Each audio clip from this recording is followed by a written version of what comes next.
Hi guys, welcome back to the channel. Today we're going to be using the HR Oliver Pan Rustico flour.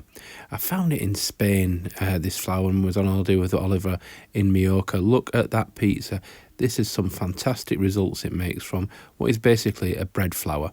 So on this one, the protein levels are 13%. So looks nice and strong. So let's get down to it. So 630 grams of water. Just adding that in, and we're going to be using 1 gram of instant yeast. And as always, we need to just mix those together. Now, one thing I did notice is I think this flour had already got some yeast in. Well, Oliver told me it got some yeast in already, so we're using quite a bit of yeast in this, so it's going to be probably 2 grams nearer to it. So we need to gradually add that into the water and yeast mix, and we need to mix that with a fork. And as always, just making sure that we're getting all the lumps and all the bumps out of there. This flour mixed really well to the water, to be fair, so didn't really need a sieving out there. Cost-wise for this flour, I think it was only a couple of euros. It was fairly cheap, so I'm really impressed with it. So in terms of grain, I think it's type 1 type flour. It's very kind of like rough. It wasn't as fine as your normal 00 pizza flours that we can get with the Caputo and your standard pizza flours. So we're just gradually adding that in, as you can see, and it is taking really nicely to the water, and it's becoming more of a thicker batter type consistency now. So just making sure we're mixing that nicely around. So please leave me a comment. What do you think of the video so far? Have you used this flour before? Have you used HR Oliver before? Let me know if you have in the comments. And just as always, big thank you to everyone who's taken the time to subscribe to the channel and to like the videos, share the videos. It really is appreciated from myself and Oliver. And if you do have any questions, as always, please leave them in the comments. So if you like this one, please give it a thumbs up. It really is appreciated from both myself and Oliver. So it looks like it's ready to be poured out. So let's put some flour onto the work surface and just keep a little bit in the bag for the bowl as well, so you can scrape out all the excess dough that's been stuck to the bowl itself. So we'll pour that out and we'll just pop a little bit into the mixing bowl like so. Just give that a quick swill round with your hands, and it just gets all that excess dough that's stuck to the bowl, and then we can make sure we can get as much pizza dough as we can. So we need to mix and knead this for about 10 minutes. And again, this HR Oliver pizza flour took really nicely, and it's no sticking so far, and all that flour got incorporated reasonably quickly. As you can see from the pictures, we're now at the point where we'll be getting ready to give this dough ball a bit of a wipe around the work surface to get all that loose flour up. Excellent. So there we go. Now we're in a position where we can start to really knead that pizza dough together. So I said at the top of the video, we got this from Mallorca in Spain, and it's from a small town called Sacoma, and the supermarket we got it from is called Hypercentro.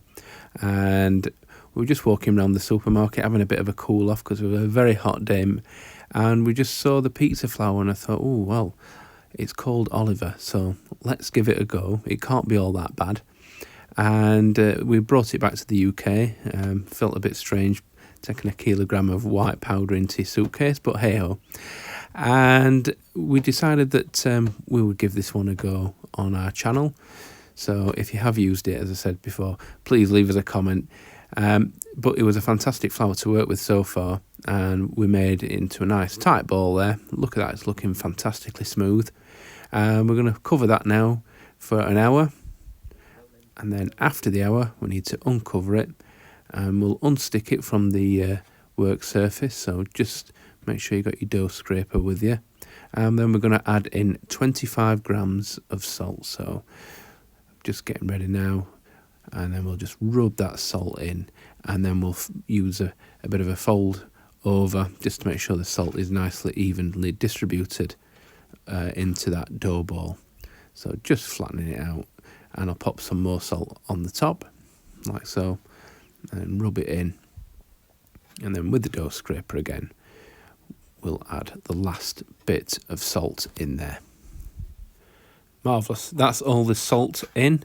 So we'll just unstick it with the dough scraper, and then we'll start to knead for around 5 minutes now. So one thing that does happen in this video is this does become quite sticky. Now, we did have a question, how do you work with dough that gets sticky? So there's a few things you can do. You can attempt to do this fold and slap technique, or you can use your dough scraper in one hand and mix with the other.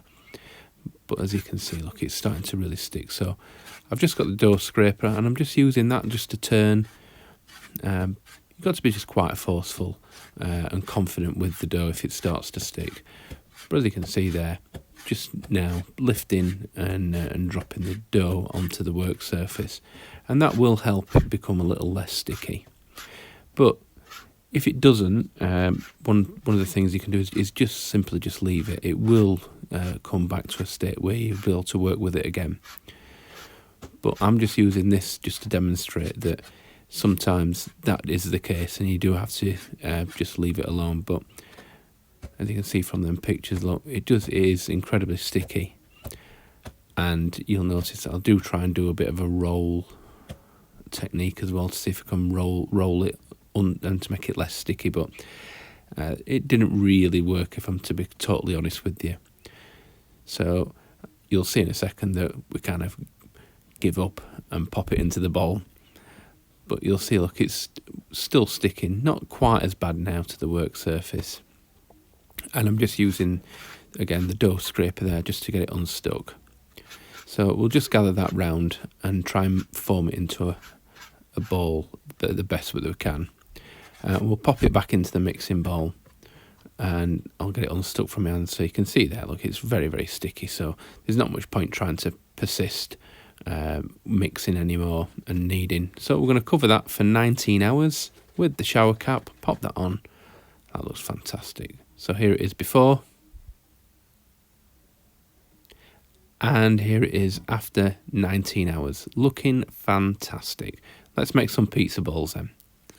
So off with the shower cap. There we go. And there's plenty of gluten structure in there. And there you go, look, it looks a strong dough. There's a bit of structure in there. And just try and make it as thin, bit of a window test. There you go, looking fantastic. So we're going to use 230 grams of dough per pizza ball. I've just got a bit of a Semolina flour there. It still was not quite as sticky, but it was still fairly sticky and still quite difficult to work with. So the Semolina Caputo pizza flour there was really, really handy to have. So we'll just form that dough ball there in our hand and just give it a quick wipe round with the Semolina flour. And this just makes it easy as well when it goes into the pots and we're going to get it out of the pots for pizza time. It just makes sure that it comes out of the pot a bit easier. So just give that pot a wipe round with the flour, and then we'll pop that dough ball in and give the lid a wipe as well. Looking fantastic. So we're going to leave those now for 4 hours. So here they are before, and here they are after 4 hours.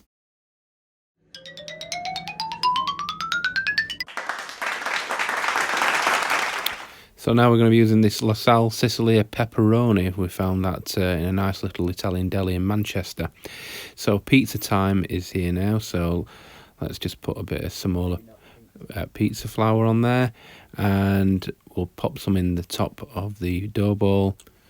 And look at that, that come out nice and cleanly.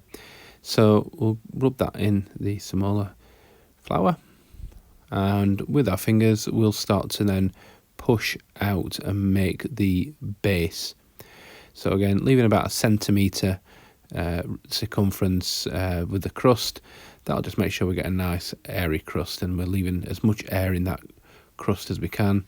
So clearing away the excess flour, there we go. And then we'll pop that base onto the work surface, looking fantastic. So on with some tomato sauce. That's brilliant. Nicely even round. And then we'll go in with some Parmigiano cheese, looking fantastic.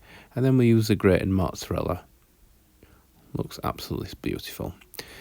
Next we'll go in with that pepperoni. This pepperoni was absolutely fantastic. It tasted brilliant and it cooked really well nice as well. And you'll see those pictures in a second. So then we'll go in with some of the fresh mozzarella there. And we just pop that in between. That looks pretty good, that pizza. Look at that. And now we'll put it onto the pizza peel. Just a little bit of a reshape. And then we'll pop this into the pizza oven. So 400 degrees on the pizza oven. Looking fantastic. And we use the Gozney Roccbox as always for this. So was really, really nice. And you can see them pepperoni starting to nicely cup up in the heat of the pizza oven. So we switch the turning peel and we'll give that a 180. That looks really, really nice. Looking fantastic. Really, really nice. And considering this is not actually a proper pizza flour, more of a bread flour, it's producing a really, really good result so far, the HR Oliver flour. Look at that. Looks absolutely fantastic. So that looks about ready to be taken out of the oven. Look at that. Brilliant. Let's get that on the chopping board then. Let's have a look. Let's have a look underneath then. That looks pretty good underneath. Now, listen to this. How crisp is that? Beautiful. So, there we go. So please leave a comment. What do you think? This really, really was a fantastic pizza. So I've already cut this one up. Look at them crusts. Really, really nice. Tasted beautiful. That pepperoni was absolutely amazing. And it really, really was probably one of the best pepperonis I've ever tasted. So please consider subscribing if you haven't done so already. And all that remains for me to say is thanks for watching and bye for now.